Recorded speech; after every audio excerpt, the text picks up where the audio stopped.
লিকুল্লি শাইইন হুদুদ, প্রত্যেক জিনিসে একটা সীমা আছে। মানুষ যখন সীমা ওভারটেক করে তখন সে ধ্বংস হয়ে যায়। ভারতের অগ্র হিন্দুত্ববাদী সন্ত্রাসগুলো আরএসএস বলেন, বজরং, ওই কুখ্যাত দল বলেন, আরও যত জানা অজানা অগ্র হিন্দুত্ববাদী সংগঠন আছে, তারা মুসলমানদেরকে নিধন করার জন্য যে পরিমাণ জুলুম নির্যাতন করতেছে ভারতবর্ষে, মনে করছে এই ভারতবর্ষটা তাদের।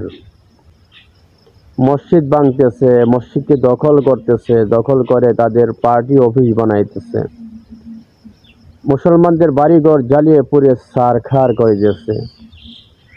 গরুর গোশত রাখার কারণে, গরুকে জবাই করার কারণে জুলুম নির্যাতনের এমন কোনো পন্থা নাই যে তারা করতেছে না।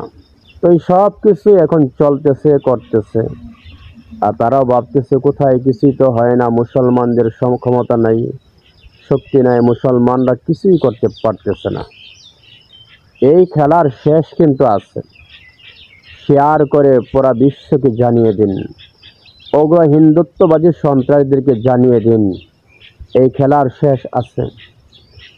মুসলমান যখন খেলা শুরু করবে তখন এই পৃথিবীর জমিনে কোনো হিন্দুত্ববাদী উগ্র সন্ত্রাস থাকবে না। তো পৃথিবীর জমিন থেকে হিন্দুত্ববাদী উগ্র সন্ত্রাস নিশ্চিহ্ন করে দেওয়া হবে।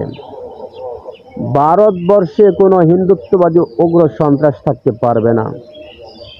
মুসলমান ধৈর্য ধারণ করতেছে। মুসলমান সন্ত্রাস জাতি নয়, মুসলমান উগ্র নয়। এই সমস্ত হিন্দুত্ববাদী উগ্র সন্ত্রাসরা, এরা উগ্র। এদের ধর্মের শিক্ষাই হলো সন্ত্রাসী, এদের ধর্মের শিক্ষাই হলো মুসলমানদেরকে হত্যা করা। এদের প্রধান শত্রু মুসলমান, কিন্তু মুসলমান এদেরকে শত্রু মনে করে না। তবে গায়ের উপর যদি সব সময় পড়ে যায়, মুসলমানরা আর কত সহ্য করবে? এই সহ্যের একটা সীমা অবশ্যই আছে।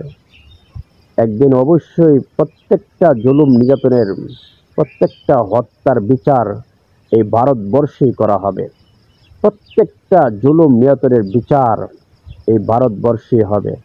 ইনশাআল্লাহ মুসলমানদের সেই পরিস্থিতি, সেই অবস্থা, সেই সুযোগ অতি শীঘ্রই চলে আসবে। আমরা গজওয়াতুল হিন্দের অপেক্ষায় আছি। গজওয়াতুল হিন্দ অবশ্যই হবে, যা রাসূল সাল্লাল্লাহু আলাইহি ওয়াসাল্লাম বলে গেছেন। ভারতবর্ষ থেকে উগ্র হিন্দুত্ববাদী সন্ত্রাস মুক্ত করা হবে। ওই সমস্ত সেনাখোর আর গোবরখোর নিকৃষ্ট জাতি থেকে ভারতবর্ষকে পবিত্র করা হবে ইনশাআল্লাহ।